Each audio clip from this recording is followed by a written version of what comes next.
Hello everyone, নতুন একটা video নিয়ে চলে এসেছি, নতুন একটা রান্নাও নিয়ে এসেছি। তো রান্নাটা কি জানতে হলে আপনাদেরকে পুরো ভিডিওটা দেখতে হবে। রান্নাটা হচ্ছে চিকেন মোমো। এখানে আমি ময়দাটা ভালো মতো মেখে নিয়েছি একটু সাদা তেল দিয়ে, তারপরে আমি নিয়েছি একটু ব্ল্যাক পেপার পাউডার, একটু নুন, আর এখানে হচ্ছে মিন্স চিকেন, মানে আমার কাছে 200 মতন চিকেন ছিল, সেটাকে মিক্সার গ্রাইন্ডারে ভালো মতো আমি গ্রাইন্ড করে নিয়েছি। আর নিয়েছি একটা বড় সাইজের পেঁয়াজ, 6 কোয়া রসুন, 2টো কাঁচা লঙ্কা, 2 ইঞ্চ মতন আদা ফাইনলি চপড, আর নিয়েছি অরিগ্যানো আর পেরি পেরি মশলা আর সাদা তেল অবশ্যই।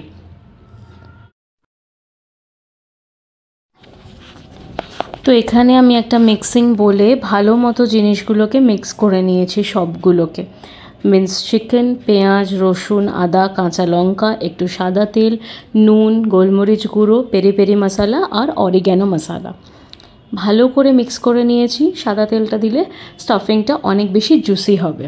আমি এখানে পুরো রেসিপিটা বলে দিচ্ছি আপনারা ফরওয়ার্ড করে বা পিছিয়ে নিয়ে পজ করে দেখতে পারবেন।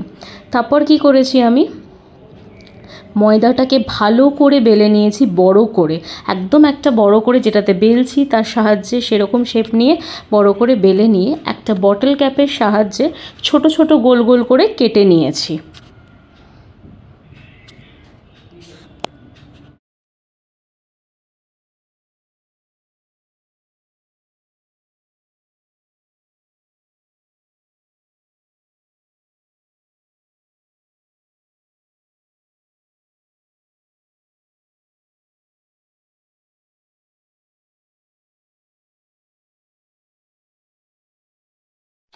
এবার এখানে আমি ময়দাটা আগেই বললাম আমি বেলে নিয়েছি।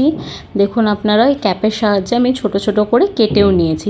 যতটা এখানে পাতলা বেলতে পারবেন ততটাই সুবিধে হবে, কারণ মোমো স্টাফিংটা কিন্তু বা কোটিংটা তাহলে অতটা মোটা হবে না, সরি স্টাফিং না, কোটিংটা মোটা হবে না।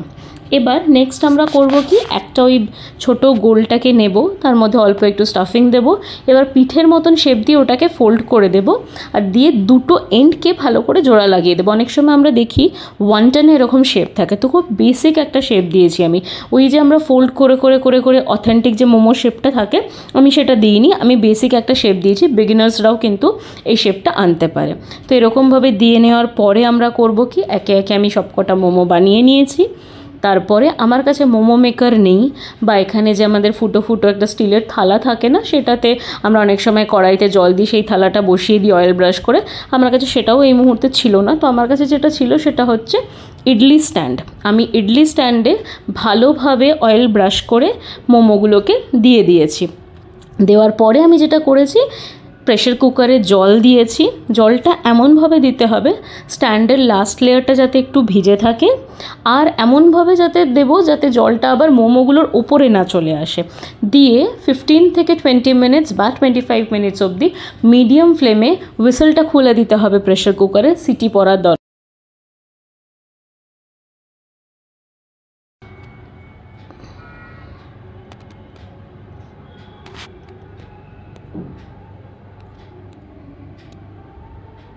তো ওইভাবে কুক করে নেওয়ার পরে আমার কি হবে, ওরকমভাবে কুক করে নিলে ভালো মতো, মানে একটু পোর্শন কাঁচা থাকবে না মোমোটা।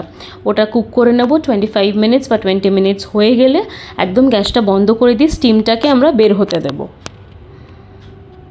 স্টিমটা বেরিয়ে গেলে আস্তে আস্তে চামচের সাহায্যে মোমোগুলোকে উঠিয়ে নেব। উঠিয়ে নেওয়ার পরে আপনারা চাটনি সস যেটা থাকবে সেটার সাথে এনজয় করুন।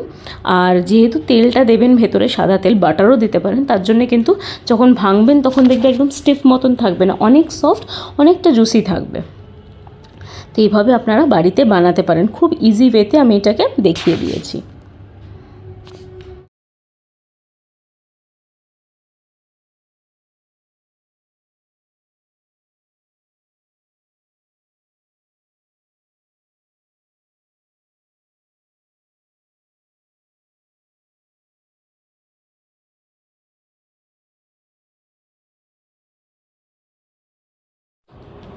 আপনারা তাহলে দেখলেন আমি রান্নাটা কিভাবে বানালাম। আপনারাও বাড়িতে এভাবে ট্রাই করবেন, খুব ইজি।